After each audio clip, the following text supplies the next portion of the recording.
So good afternoon, everyone. I'm Lisa Blogi. I'm a pediatrician in the Center for Global Health, and it's my pleasure to introduce Dr. Karen Hampanda, who's giving the talk today. Karen has a PhD in Health and Behavioral Sciences here from the University of Colorado, as well as an MPH in Global Health from Boston University. She is an expert in behavioral sciences, and particularly with a focus on women and HIV and the prevention of mother-to-child transmission. She's previously worked in Kenya doing interviews with sex workers about their risks and risk factors for HIV.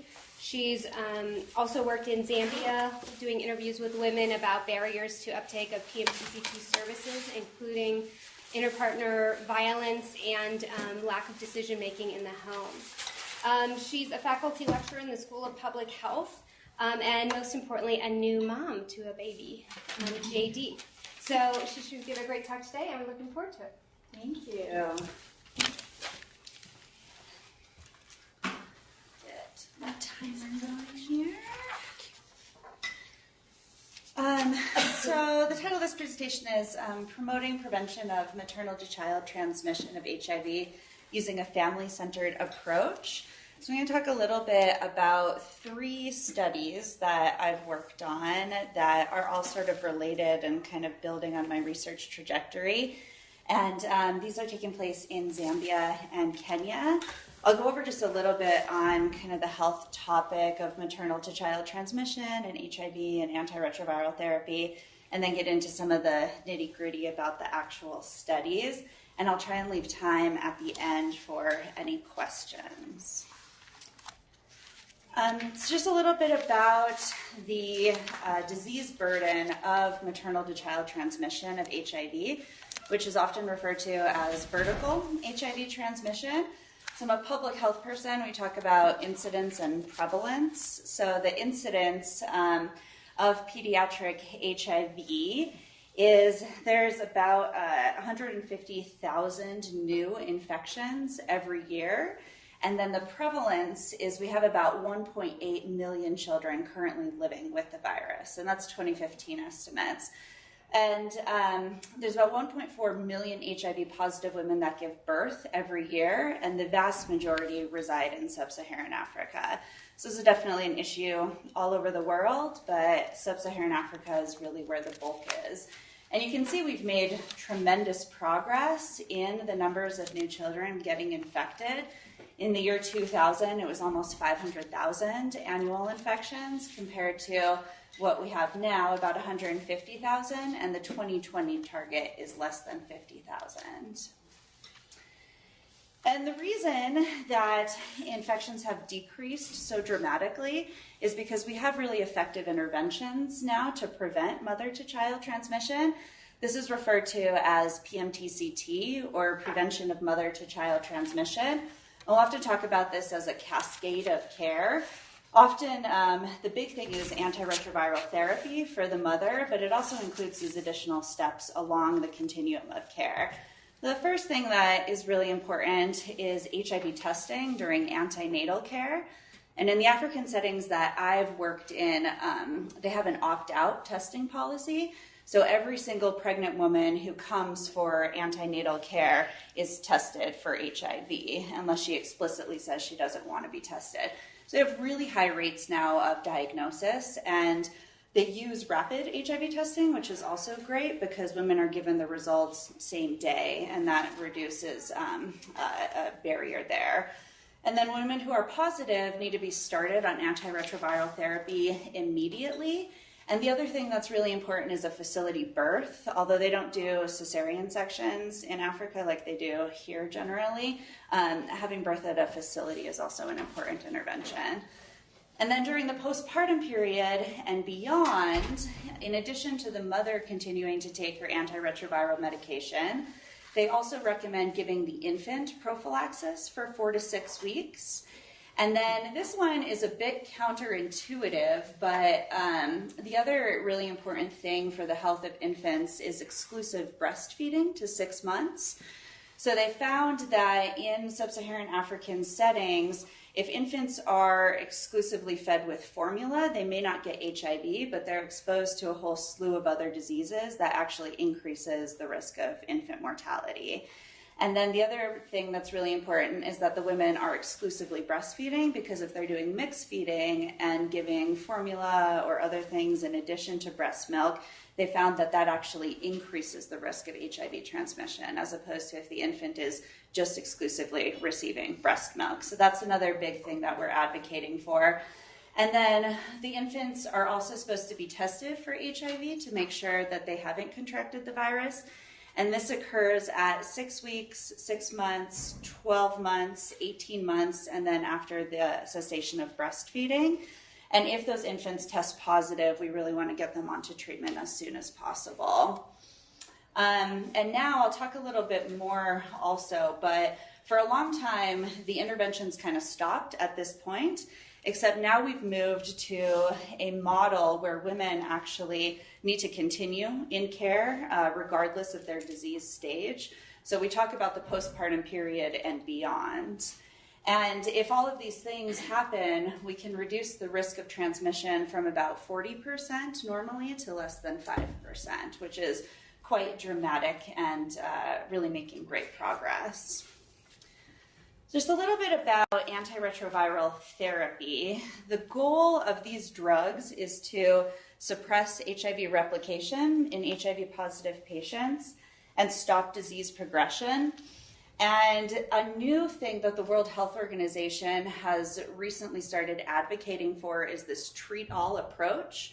So we used to have individuals get their CD4 counts tested, and only if they met a certain criteria, it was 500, and then they had 350. Now we're just saying anyone who tests HIV positive should be put onto antiretroviral therapy as soon as they're diagnosed, because these drugs are so effective at suppressing the virus and keeping individuals healthy.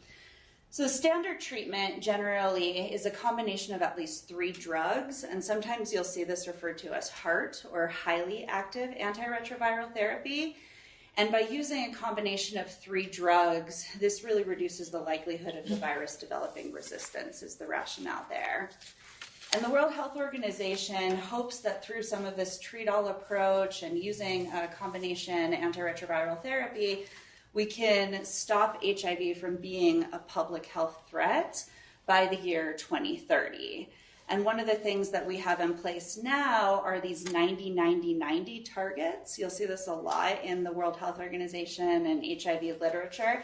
So what we're trying to get happen is 90% of people living with HIV knowing their status, 90% of people who know their status receiving antiretroviral therapy, and 90% of people who are receiving antiretroviral therapy having a suppressed viral load.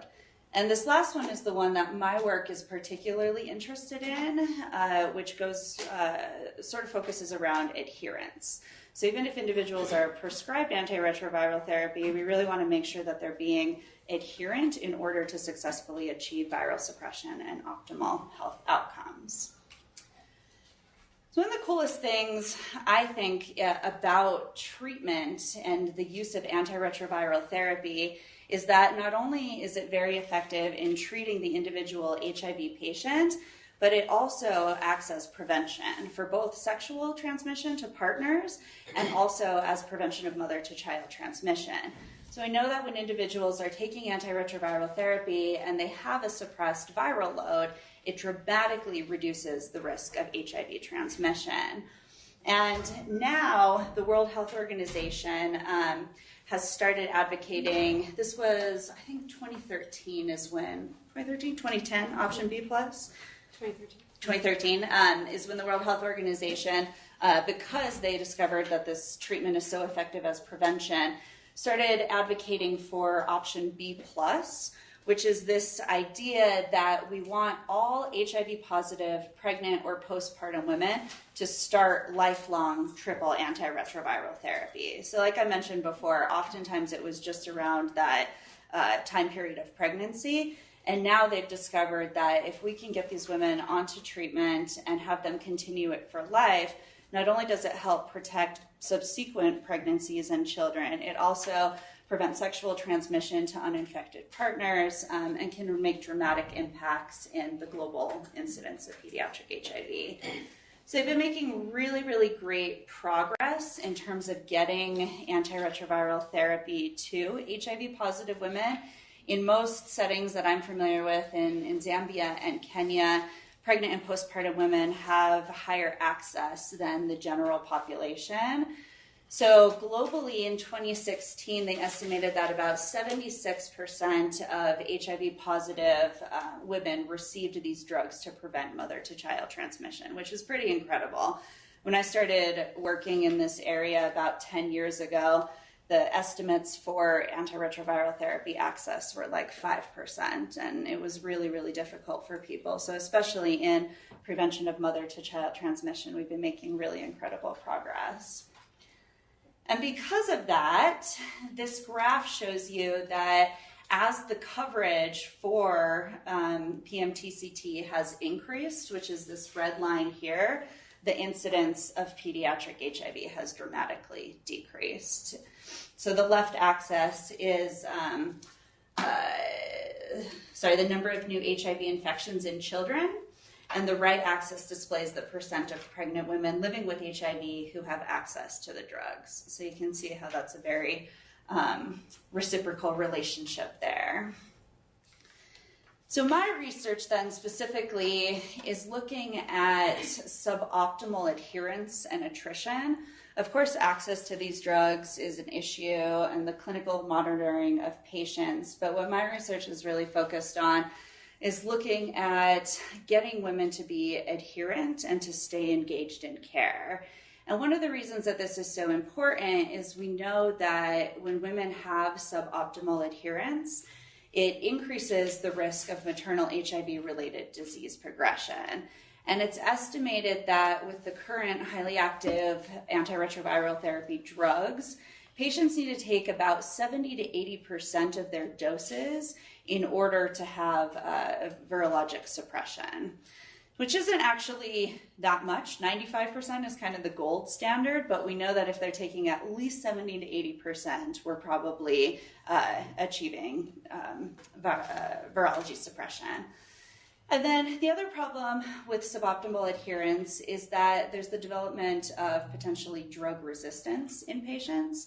So when patients aren't taking their medications appropriately, that can lead to drug resistance, and particularly in sub-Saharan Africa, this is problematic because they don't have as many drugs. So once they are drug resistant to the second and third line, you're kind of out of luck at that point. So they don't have as many options there. And the other problem is there's an increased risk of mother-to-child transmission. So if the woman isn't virologically suppressed, then she's going to be more likely to pass this on to her child. And the estimates of actual adherence during and after pregnancy are kind of hard to estimate and really vary by study.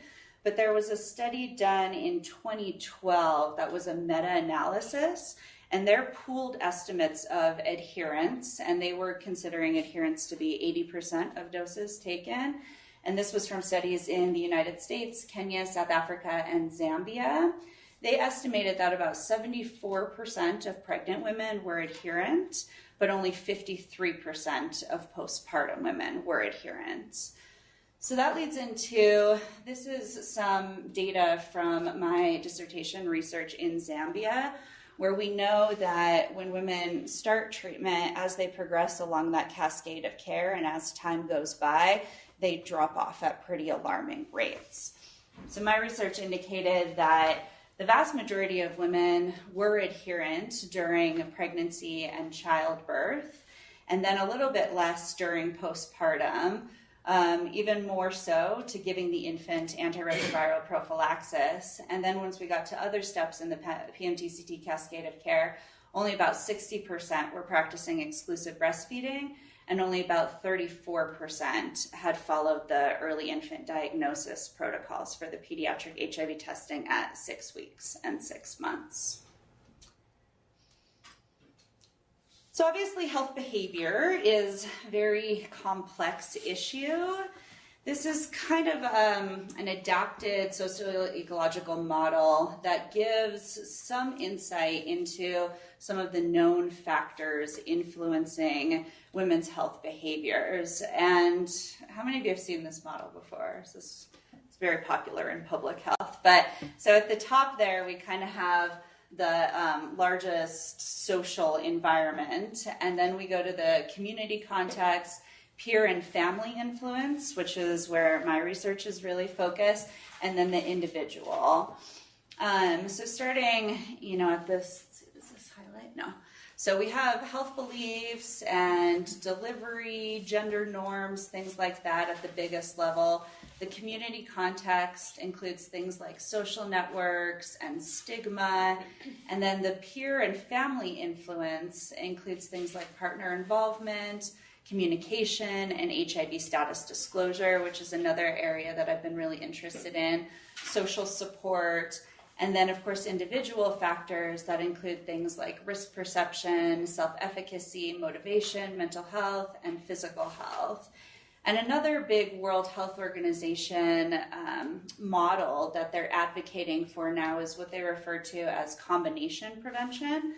So in addition to having these biomedical approaches, we want to use a combination of behavioral and structural approaches with the biomedical interventions that we have to really achieve maximum impact on reducing HIV transmission and acquisition. So why, out of all of these things in the social ecological model, focus on the family and male partners like my research has done? And some of the reasons that I have decided to focus on this area is because we know from previous research that there's this idea of interdependence, where couples are really influential on one another's health behaviors. And so they've shown this with a lot of different things in this country, with like smoking and exercise and things like that. If you can influence one partner in a couple, oftentimes that will have a benefit on the other partner. The other thing is the idea of social support. So we know that individuals who have better social support systems in place have much better health outcomes. And two of the things that are really important with social support are the proximity of the individuals and the longevity of those relationships. So when we talk about the family and couples, usually those are relationships that are very close to the individual, they're very meaningful, and they often continue for a really long time. So those relationships have a strong influence on health behaviors. And in the settings that I work in particularly, household decision-making is another factor that is really important. So oftentimes women in these relationships don't necessarily have the final say over using HIV services or any healthcare services, and often need the partner's support or permission. So that's another reason that I've decided to focus on that. And then the last one is also that male partner involvement in HIV care has been shown over and over again to be really influential on women's HIV health behaviors. And this is where my research has taken place, just a little geography. So my dissertation research and the current intervention that I'll talk about that I'm proposing to do as my next project are taking place in Zambia, in the capital city of Lusaka. This is a very urban city, about 2 million people, and there's an HIV prevalence there of 13%, although among HIV positive among pregnant women, it's actually over 20%. And then my postdoctoral research, which I'm currently in the process of analyzing the data, we just finished data collection, that takes place in Western Kenya, in formerly what was called Nyanza province, in the towns of Kisumu, Homa Bay, and Migori, which is also a very urban area, but not quite as urban as Lusaka. And the HIV prevalence there is 15%. And in both of these countries, the national rates of mother-to-child transmission are estimated to be about 10%, which is quite good. We've been making progress, but like I mentioned earlier on, the goal is less than 5%. So we still have more progress to go in these settings. The first study I'm going to talk about is from my dissertation research, and the data collection for this took place in 2015. And this was titled Gender, Power, and Vertical HIV Prevention in Urban Zambia. The rationale for this study was that gender-based power within couples is often unbalanced, with women typically having less power. So some examples of this are that in Zambia and in many other settings, but the examples are for Zambia, that women often have less education and fewer economic opportunities. Husbands and partners are often the decision makers around women's healthcare behaviors. And there's both a high tolerance and a high prevalence of intimate partner violence. So this got me wondering if and why HIV positive women's low power in couples potentially influenced their PMTCT adherence. And how I answered this was I did a concurrent mixed methods study. So these two methods were done at the same time in Lusaka. And we implemented a cross-sectional survey with 320 postpartum HIV positive women. And then we did qualitative interviews with a subsample of about 30 of those women to get at the why question. And these are some of the findings from that research. I've published a couple articles on this if you are interested. I think I'm the only Karen Hampanda on PubMed, so it shouldn't be hard to find. So some of the findings are that particularly intimate partner violence, I did look at household decision-making and economic inequity and male partners controlling behaviors. And there were some relationships there, but really the big ones that stood out were around women's experience of intimate partner violence.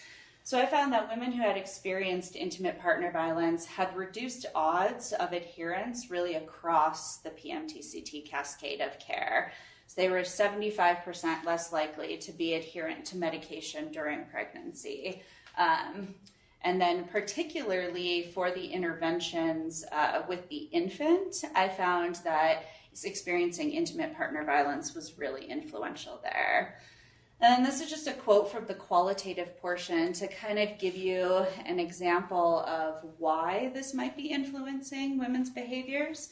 So a 34-year-old woman who we interviewed said, "I felt really scared. I didn't know what to do. The medication I took, it was difficult to take because I didn't want him, the husband, to see me taking it because I was scared that it might end my marriage." So this is a woman who is in an abusive relationship, and a lot of times women talk about having to hide their status or hide their medication from the partner because they're concerned about violence, and also abandonment is sort of what came out really in the qualitative interviews. And then based on my dissertation research and all of the findings, I put together this kind of revised model. And during the dissertation research, the theory I used was the theory of the gender and power. So these structural processes talk about kind of those big things in the theory of gender and power: the sexual division of labor, the sexual division of power, and inequitable gender norms. And those kind of then feed into some of these interpersonal processes that influence women's behaviors, things like intimate partner violence in particular. And then a few other ones that really stood out in the qualitative interviews were whether or not the woman had a supportive partner, whether or not she had disclosed her status and the husband's HIV status and his HIV-related behaviors. And then there's some of these intrapersonal processes that were really interesting. Things like mental health came out in particular. And then one of sort of the surprising things that came out in here, which is kind of getting away from the family that I'm supposed to be talking about, but I thought it was really interesting that often women who had had a previous child die were very motivated with this current child to make sure that they were being very, very adherent, despite maybe experiencing intimate partner violence or having these other issues in the home. So I kind of found some really interesting things there. And then this next study is the study that we just finished data collection for, and this is in Western Kenya, titled "Promoting Effective Male Partner Engagement in HIV Care." And the rationale here is that we know that male partner involvement is really important, except there isn't really great research on looking at what type of male partner involvement is the most important. So for example, do we really care about the male partner coming to the clinic with the woman, or is it more important that he helps remind her to take her medication in the home? And we don't really know that in the research yet, what exact behaviors are the most influential. When we talk about male partner involvement, usually it is just the male partner coming to antenatal care, but I kind of have the impression that things that are happening in the home, maybe some more nuanced behaviors, are actually the more important influence. So the objective here was to explore ways to effectively promote male partner involvement in prevention of mother-to-child transmission. And this is also a concurrent mixed methods study, although it's a little bit different. What we did here is a survey with HIV positive postpartum women, and we enrolled 200 women who are currently participating in my mentor Lisa Boogie's research study, which I'll talk about, refer to that as the parent study. So these women were actively participating in this trial. And then we also conducted in-depth interviews with a sample of 20 of their male partners. And the parent study, Motivate, the Mother-Infant Visit Adherence and Treatment Engagement Study, is an NICHD-funded R01 trial. And the goal here is to identify effective methods to ensure long-term adherence and retention in HIV care for mother-baby pairs under option B+. And this is a really huge trial with over 20 sites and recruiting over 1,300 HIV-positive pregnant women and following them to 12 months postpartum. And in this trial, it was a cluster randomized trial with a 2x2 factorial design. There were 4 intervention groups. One intervention group was receiving both community mentor mothers, and I'll talk a little bit more about what these specific interventions were in just a minute. So community mentor mothers and text messaging. Another group was receiving just text messaging. The third group was community mentor mothers only, and then the fourth group is the control arm, who wasn't receiving either. And the community mentor mothers were HIV positive women who had gone through a pregnancy, had a child who was negative, and who were hired to meet with currently pregnant HIV positive women to help mentor them through the process and to help encourage them to go to their healthcare visits, to disclose their status, and to provide support.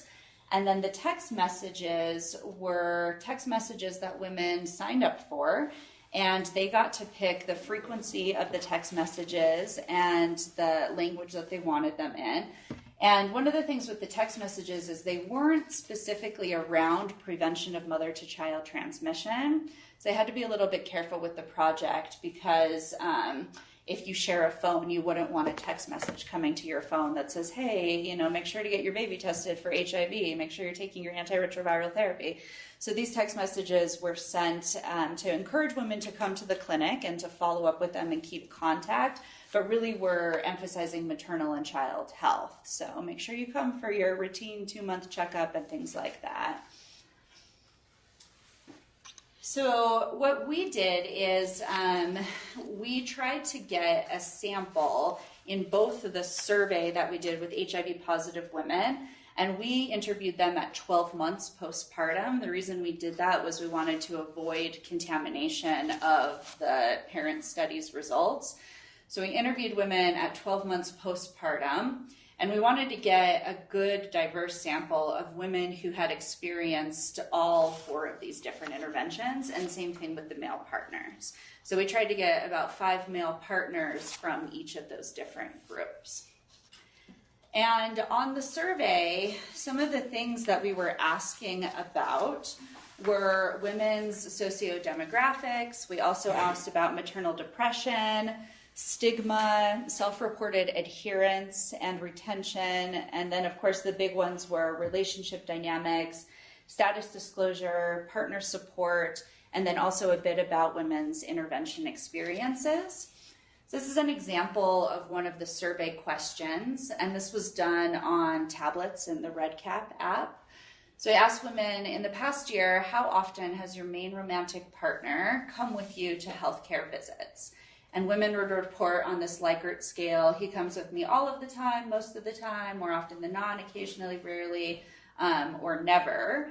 And then one of the things we tried to do was assess the importance of these particular behaviors. And we had a series of these questions. So asking women then, how important was this for your ability to follow the nurse or healthcare worker's instructions, Please tell me if it was very important, important, moderately important, or of little importance. So we have a series of these questions around all sorts of different types of potential male partner behaviors.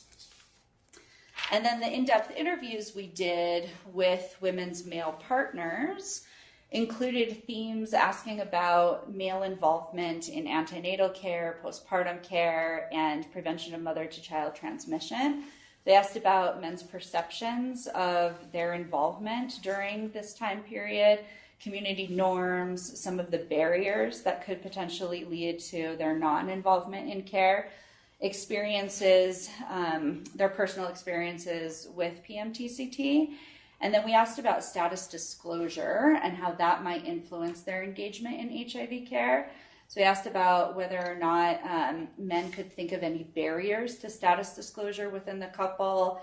And we tried to sort of balance this between them kind of talking hypothetically about couples and then also asking them about their specific experiences.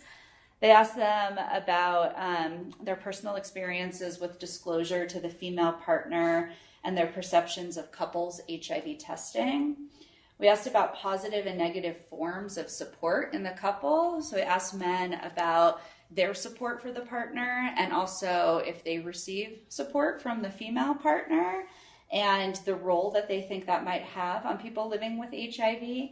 And then again, we also asked men if they were aware that their female partners were participating in these interventions. And although the original parent trial didn't necessarily have an explicit goal of engaging the male partners were able to and asked if they wanted to participate in the interventions. So the male partners could be involved with the counseling with the community mentor mothers if they wanted to. The male partners could also give their cell phone number and receive text messaging if they wanted to. It doesn't seem like very many male partners were actually participating, but we wanted to find out if they did participate, what they thought about it, and then also if any of these types of interventions, something using mobile devices or using some type of mentors or counseling, could potentially promote male partner engagement in care. So one of the examples of an open-ended question that we would ask the men is, what role do you think male partners play in PMTCT? So that's different than on the survey, which were all these closed-ended questions that we asked women. And this is the conceptual model and the hypothesis that we have with this study in Kenya. So we believed that the interventions will promote greater self-disclosure to male partners, male partner engagement, and male partner support compared to the control group. And we're going to look at the differences in all of the interventions. I personally would assume that maybe the community mentors might have a bigger influence, but we're looking at kind of all three of the intervention groups and whether or not they influence status disclosure, male partner engagement, and male partner support, with the idea then that that will influence women's long-term adherence and retention in care. And unfortunately, because I've been on maternity leave, I don't have any data to actually show you with this study, but we'll be getting on that shortly, and hopefully we'll have some interesting results from the survey and the in-depth interviews. So this third study is in September. I just recently submitted a proposal to NIH for a K award. And this is the intervention that I'm proposing to do that, which is sort of a follow-up to the data that was collected during my dissertation research in Zambia and also the research in Kenya. And the title of this is Promoting HIV Health Behaviors Among Pregnant Couples in Zambia Using an Adaptive Relationship Strengthening Intervention. And this, hopefully, if it's funded, will start in 2018. And the rationale here is that couples counseling has been shown to increase health behaviors. So there's a couple of trials in sub-Saharan Africa that have shown that when couples are counseled, often their health behaviors will improve. So they'll go and get testing together, or they'll be better about using condoms or things like that. But this really hasn't been applied very much to pregnant couples and prevention of mother-to-child transmission explicitly. So what I'm proposing to do is to refine and then test a couples counseling intervention for HIV positive pregnant women and their male partners, with the goal of hopefully strengthening relationships, reducing intimate partner violence, improving social support, which will then hopefully help improve all family outcomes, but particularly prevention of mother-to-child transmission. And this is quite different than the other ones. It's not a concurrent mixed methods with a survey and interviews. This one is a sequential mixed methods approach. So we have one method followed by another method. And in this, the first method is actually the qualitative portion, where we would do interviews and focus group discussions with HIV positive women around the time of pregnancy, their male partners, and also service providers. And the goal of this would be to really figure out how to best implement a couples counseling intervention. So we want to talk to them about some of the factors in relationships that would be really important to counsel them on. I also have two mentors who have done similar things, and I'm trying to kind of adapt what they've done. So talking to these individuals about these previous trials and asking them information about if they think that it would work in the Zambian setting, because to my knowledge, this hasn't been done in Zambia. And then this might be slightly ambitious, but what I would like to do is then followed by a randomized control trial with just two groups. We'd have the intervention group and the control group of 238 couples. 119 would be the ones who actually receive the intervention. And this is for the first method. Some of the interview topics that we would be asking women to prepare for the trial include things like couples relationship dynamics, their views on communication and trust and satisfaction, joint decision-making and problem-solving, views around intimate partner violence and conflict negotiation, issues about family health, including the types of information that would be most useful to give couples regarding health during and after pregnancy, the best approaches to discuss HIV as a couple, some of the barriers that they perceive to PMTCT, and then their experiences and opinions about male partner involvement. And then the actual counseling visits, we would want to ask questions about the best location to do these couples counseling. Often the ones that have been done are in the home, although I think it might be more appropriate to potentially have these done at some other facility so as to not raise suspicion among neighbors by having somebody come and do the counseling. So some questions like that we still need to work out. The types of health information that will be specifically provided, the types of couples counseling information and skills that we want to try and encourage them. One of the cool things that my mentors have done is actually helping these couples really develop skills. So having them practice things like conflict negotiation or forms of social support, and then any recommendations they might have on tailoring the prior interventions that I'm looking at to meet the couple's needs in this Zambian setting. So what I'm proposing to do with the actual intervention is to cover a series of both health topics and relationship topics.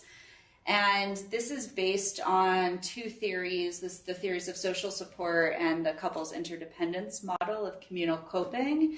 So some of the things that we would cover are health during pregnancy, preparing for birth, infant health, and parental health postpartum. And then the relationship components, the things that I'm thinking that we would cover in the trial are around partner responsiveness and communication, interdependence, joint decision-making and negotiation, sentiment, problem-solving skills, conflict resolution, and then social support and coping. So I envision that there will be probably about 4 counseling visits that they'll have, and they'll receive a combination of both health information and then also some of these actual relationship topics and skills. And the way that this would be evaluated is the primary outcome that I'm proposing is women's viral suppression at 9 months follow-up. So in all of my other prior work, I haven't actually looked at any biomarker data, and I would really like to try and do that for this, so to see if the intervention actually had an effect on women's viral suppression, but using that kind of as a proxy for adherence. And some of the intermediate outcomes that we would look at are women's self-reported ART adherence, And although self-report is kind of controversial and some people are really opposed to using self-report because there is inherent bias in doing that, people often will tell you what they think you might want to hear, but some of the validated scales that they use are what's called the visual analog scale, and you ask people to recall their antiretroviral therapy adherence at 3 days, 1 week, and 1 month. So that's what I'm thinking might be beneficial. Would ask women whether they gave birth in a facility, their exclusive breastfeeding, their pediatric HIV testing, and if the infant is positive, the use of pediatric treatment, and then postpartum family planning.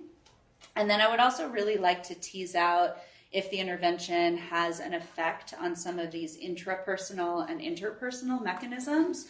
So at the individual level, things like women's mental health and self-esteem, perceived stigma, and perceived partner acceptance.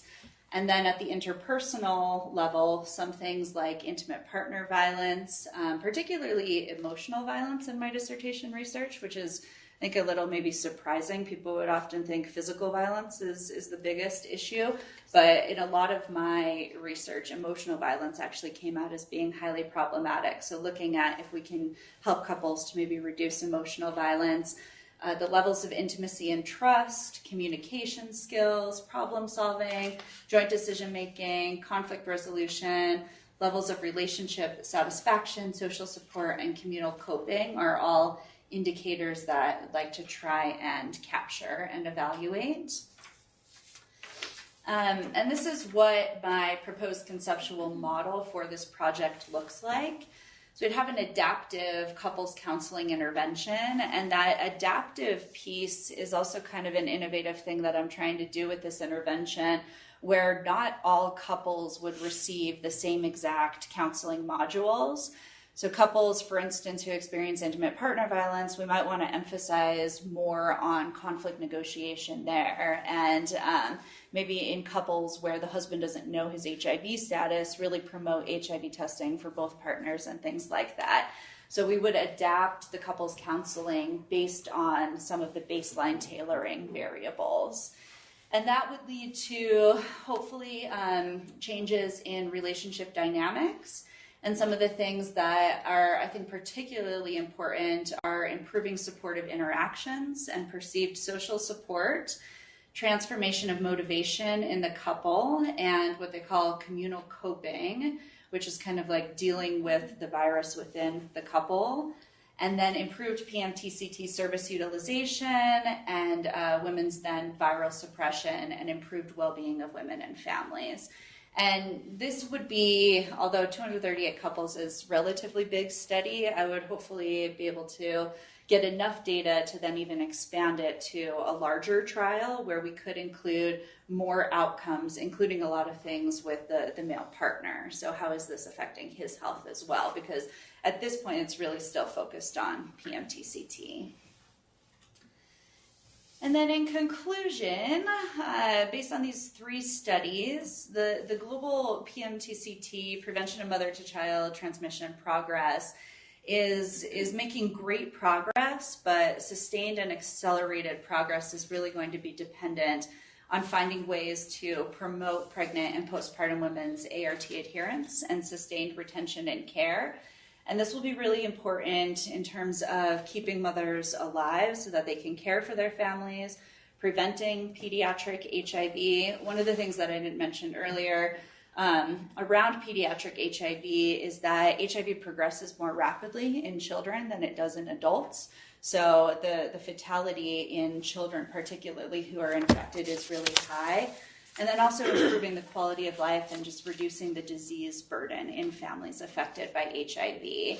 So one of the things that I'm advocating for is the need to take into consideration some of the contextual factors in women's lives that influence their PMTCT behaviors, like male partner involvement.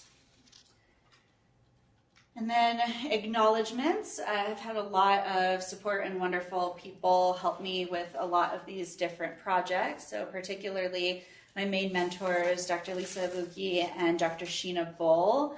My F31 during my dissertation team on the downtown campus, Sarah Yeatman, Patrick Kruger, and Karen Spencer.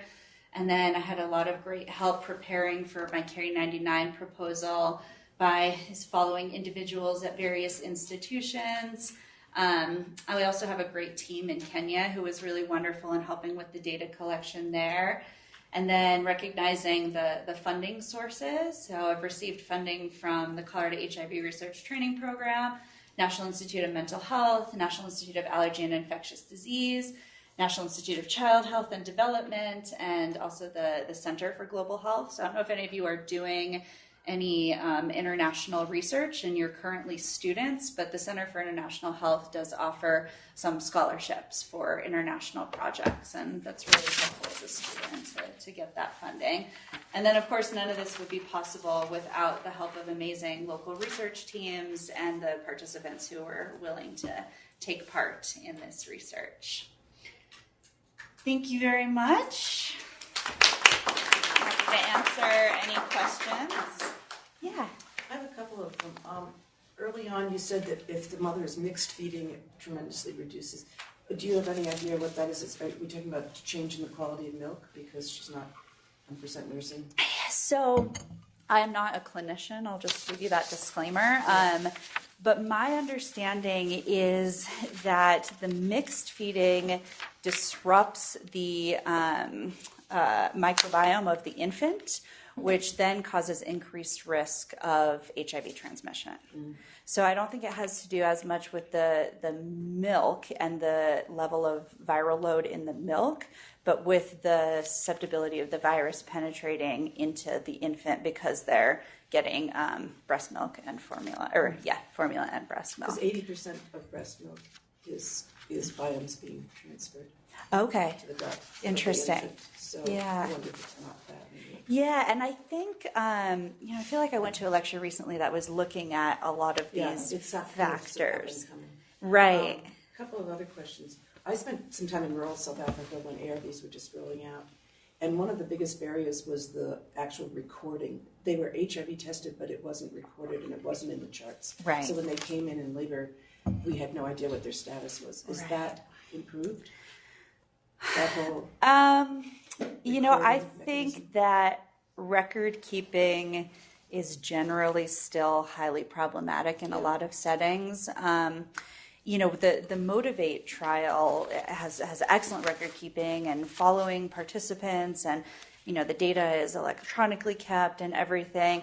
But just outside of research, what they're actually doing in the healthcare setting, I would say has probably gotten a little bit better. But in Zambia, they just have these big ledgers of patients where they write the patient's name and the HIV status, and they're supposed to kind of keep track and stuff, but it didn't make much sense to me, and it was I think it's very difficult to follow up with patients. So the one thing that they did have in Zambia, I think they also have in Kenya, is what they called these under 5 cards.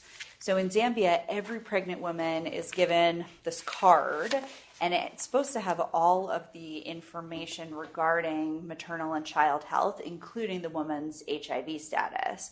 Although sometimes they'll get a new one and change it because of HIV stigma and things like that. But that at least I think helps. So then women who come in have this card that indicates whether or not they're positive and could at least kind of flag them in the healthcare setting. But that was really the only thing that I think had much continuity, was women having to bring this card to every visit. So, and the last comment was, couples counseling is very much of an American modality. Yes. It's, if you take that into a country where there's intimate partner violence, it's a whole different dynamic between genders. Mm-hmm. So you're not going to pilot first whether couples counseling even works before you.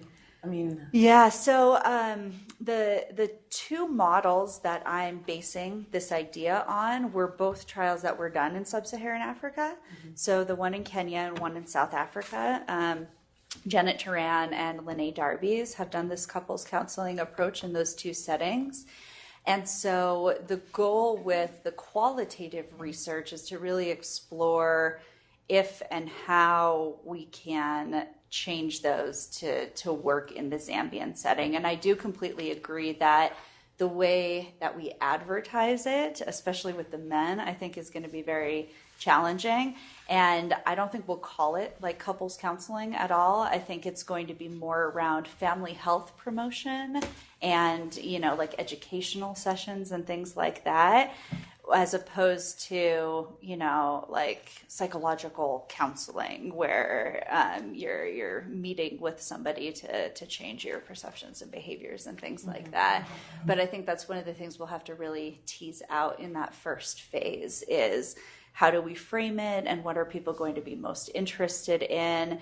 And then the trial is basically a pilot trial to see if it is effective or looks like it has the potential to be effective. And I'm going to collect data on acceptability and feasibility in addition to some of the outcomes to see if this is something that seems like it can be promoted on a larger scale. But yeah. Because where I was in Tegela Ferry, what the modality that worked there, and again, it's sort of cultural sensitivity that we not go in as Americans and say, hey, this is the way we have to do things, right, was getting women together in their villages in groups. Right. And they responded really well to that because they were comfortable, they were in their village, they were, and I don't know, I just am a little bit skeptical about couples.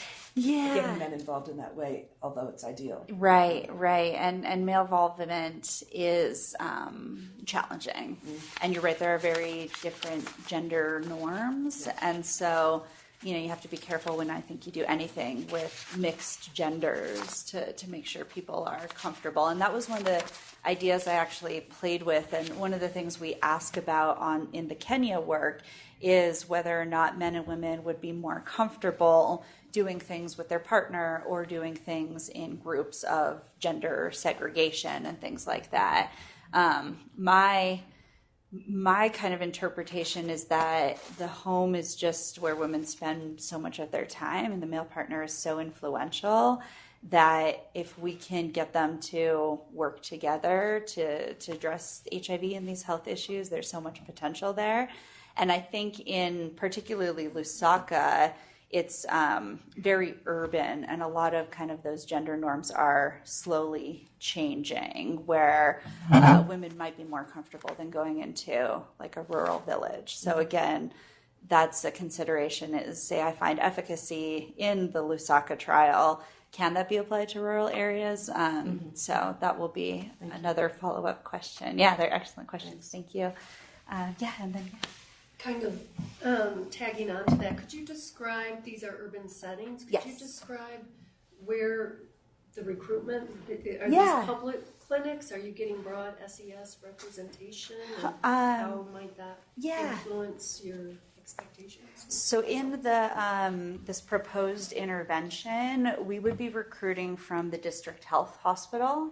And they have about 2,000 HIV positive antenatal patients every year. And they do come from a vast array of neighboring neighborhoods. It's going to be mostly lower socioeconomic because it is a public health facility. So generally, wealthier socioeconomic status individuals will opt to go to the private clinics that you have to pay for. So I think there might be some bias there, but it should be fairly representative of the Lusaka population, just maybe a bit more on the lower socioeconomic end. And we would recruit during antenatal care is the plan. So women would come for antenatal care if they are diagnosed as HIV positive or know they have an HIV positive status. Then they would be, the first contact would be with a research assistant who would explain the study to them. And if they're interested, then we would have these set group counseling sessions where the woman would go recruit her male partner. We're also offering like letters to bring to the male partner. And then as a couple, they would come to the group session and have individual informed consent processes. And one of the things that we're doing, which I actually got some criticism on in my NIH application, was I proposed that women had to have disclosed their status to recruit the male partner and to participate in the study.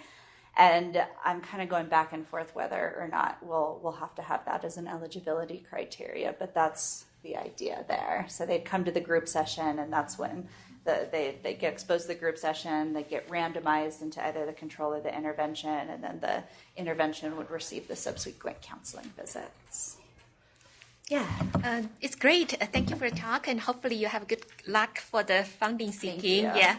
So I was founded by National Center for Injury Prevention Control in 2005 in my dissertation research. So 2,000 pregnant women in Birmingham, Alabama, were clustered within 112 census tracts. So I look at multi-level analysis, how neighborhood characteristics and couple-level characteristics influence partner violence during pregnancy. So I noticed you try to have a very nice measures on partner involvement. So Hersky, in 1969, he proposed informal social control as a mechanism to explain the reason of partner violence. He defined those include attachment, commitment, involvement, and belief.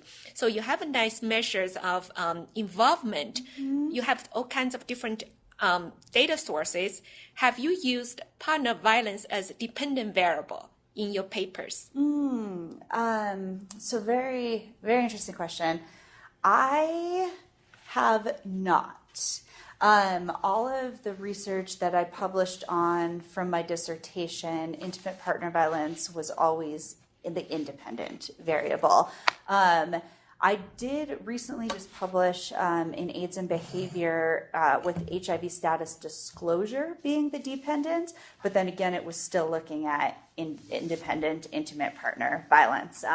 But one of the things I am really interested in is how those gender power dynamics influence one another, because there was very strong correlations there, and I didn't do any very rigorous analysis with that. But I used the DHS domestic violence module.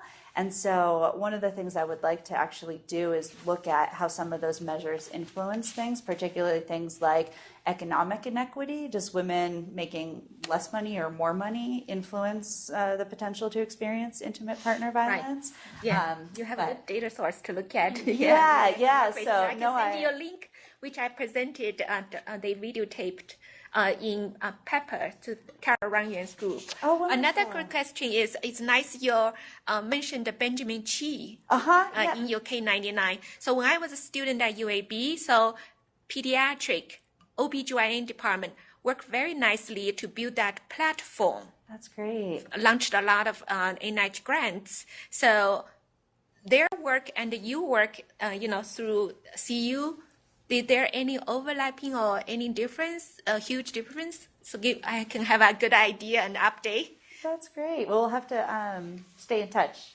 I'd love to get more, see more of your research, because I don't have very much local at all. Mine has been primarily sub-Saharan Africa, but I'm very interested to maybe look at some of these factors among women living with HIV in this country. So Benjamin Chi helping you through his affiliation at UAB, is that right?